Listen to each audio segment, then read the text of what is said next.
Assalamualaikum warahmatullahi wabarakatuh. Innal hamdalillah nahmaduhu wa nasta'inuhu wa nastaghfiruh wa na'udzu billahi min syururi anfusina wa min sayyiati a'malina. Man yahdihillahu fala mudilla lahu wa man yudlilhu fala hadiya lahu. Amma ba'du. Allahumma salli wa sallim ala nabiyyina Muhammadin wa ala alihi wa ashabihi wa man tabi'ahum bi ihsanin ila yaumiddin. Ayyuhal ikhwan, arsyadakumullah. Alhamdulillah, kita melanjutkan kajian kita, yakni hadis bab tentang tahrimul adzulm, yaitu diharamkannya kedzaliman. Sekarang kita akan membahas hadis yang ke-208. Hadis ini diriwayatkan oleh Mu'ad yang bunyinya an Mu'adin radhiyallahu an qala ba'atsani Rasulullah sallallahu alaihi wasallam faqala innaka ta'ti qauman min ahlil kitabi fad'uhum ila syahadati an la ilaha illallah wa anni rasulullah fa inhum ata'uka lidzalik fa'lamhum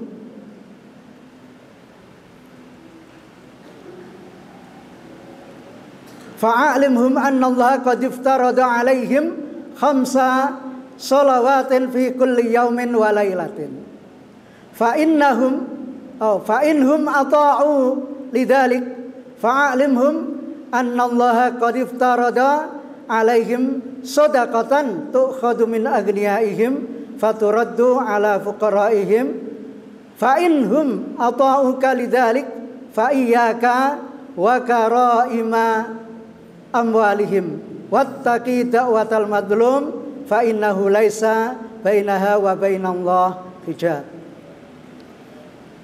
Yang artinya dari Mu'ad bin Jabal, seorang sahabat yang terkenal pintar karena beliau diperbolehkan berijtihad. Ini kelebihan Mu'ad bin Jabal. Beliau diperbolehkan berijtihad karena diutus ke sebuah kaum.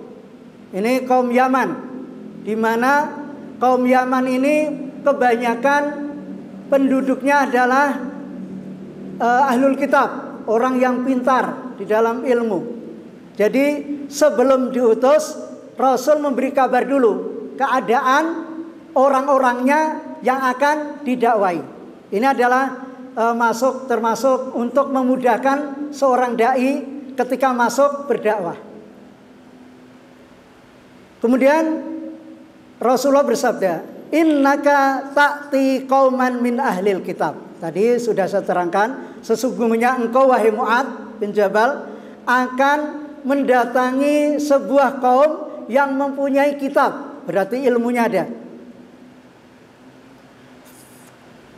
Fad'uhum, yang pertama kali, ud'uhum ila syahadati alla ilaha illallah, yaitu dakwailah mereka agar bersaksi bahwa tidak ada yang berhak diibadahi, disembah kecuali Allah.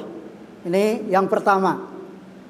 Wa anni rasulullah, dan supaya bersaksi bahwa Nabi Muhammad adalah utusan Allah. Ini adalah dakwah yang pertama. Dakwah kepada at-tauhid war risalah. Kemudian fa inhum ata'u lidzalik. Kalau mereka sudah taat di sini adalah sudah sepakat dengan dakwah yang pertama, karena syaratnya adalah yang pertama dulu, yaitu bersyahadat. Kemudian kalau sudah bersepakat dan mau menerima, maka beritahu kabarlah bahwa Allah mewajibkan sholat 5 waktu fi kulli yaumin wa lailatin, di setiap hari dan malam. Kemudian jika mereka mentaati artinya dia sepakat, dia tidak membantah, dia diam dan dia mau mendengarkan, maka beritahukan sesungguhnya Allah mewajibkan sedekah atau zakat yang diambil dari orang-orang kaya. Kemudian dikembalikan, faturaddu, kemudian dikembalikan kepada orang-orang miskin mereka. Ada kalimat kata miskin mereka, berarti dari penduduk itu sendiri.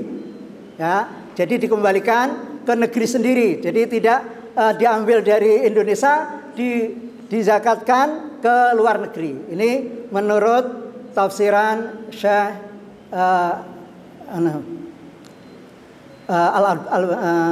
Bin Baz Al-Albani wal Albani. Kemudian selanjutnya adalah fa'inhum atauka, jika mereka taat, sepakat, dia tidak membantah, maka fa'iyyaka wa karaima amwalihim, hendaklah kalian jauhi harta mereka yang terbagus, karena harta yang mahal kalau diambil itu kadang keikhlasan kurang, maka diambilnya adalah yang pertengahan aja, pertengahan. Wattaqi da'watal madlum, karena bisa juga ini akan menjerumuskan kepada kedoliman. Maka di sini disuruh jauhilah doanya orang yang didolimi. Dakwata itu doa orang yang didolimi. Karena tidak ada antara seorang yang didolimi dan yang apa yang dikerjakan, bainaha ini berarti, dan apa yang dikerjakan dengan Allah itu ada penghalang. Jadi tidak ada penghalang, artinya dikabulkan seluruh apa yang diminta. Ini adalah dakwah. Kelebihan diambil dari kelebihannya orang yang didolimi adalah dakwah seorang yang didolimi cepat terkabul. Kemudian ini ada tahapan, yaitu tadi sudah diterangkan bahwa ini hadis yang diambil oleh Mu'adz bin Jabal, yang akan dibawa ke nama Al-Yaman, negeri Yaman. Ini beliau disuruh menyampaikan ini semua, dan beliau menyampaikan karena beliau adalah orang yang pintar di dalam kisahnya. Mu'adz bin Jabal ini adalah orang yang mampu berijtihad di antara para sahabat yang diutus ke negeri lain. Yang berijtihad adalah Mu'adz bin Yaman, selain Amr bin As dan lain sebagainya. Kemudian hadis ini menceritakan bahwa pertama adalah wajibnya pengutusan seorang dai. Dai ini mana dalilnya? Yaitu ketika Rasul memerintahkan Mu'adz ke negeri Yaman. Kemudian yang mengutus adalah waliul amr, yaitu orang yang punya kekuasaan.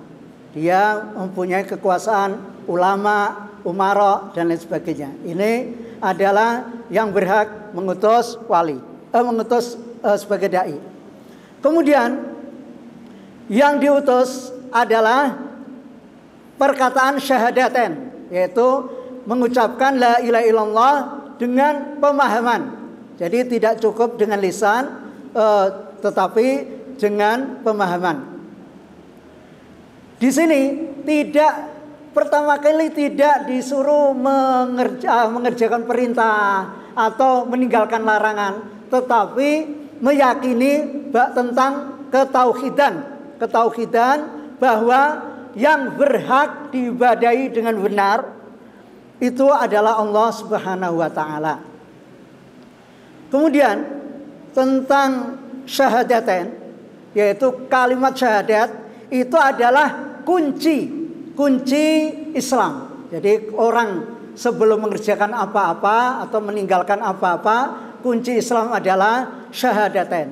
Ini di sini disebutkan anna hadhihi syahadataini huma miftahul Islam, bahwa sesungguhnya dua kalimat syahadat ini adalah kunci Islam. Karena Nabi mengatakan kalau mereka mentaati, nah, jadi sebelum taat tidak boleh berdakwah tentang yang lain. Artinya dakwah utama adalah pentauhidan, tauhid kepada Allah, karena ini adalah kunci masuknya surga.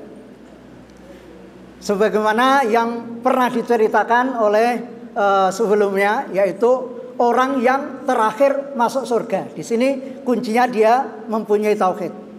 Kemudian bahwa selain kemudian dakwahnya setelah syahadatain adalah sholat.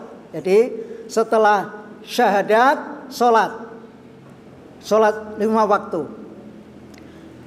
Bukan yang lain, karena di sini disebutkan annal witra laisa biwajibin, bahwa sesungguhnya witir itu tidak diwajibkan illa khamsa sholawatin, kecuali hanya sholat 5 waktu.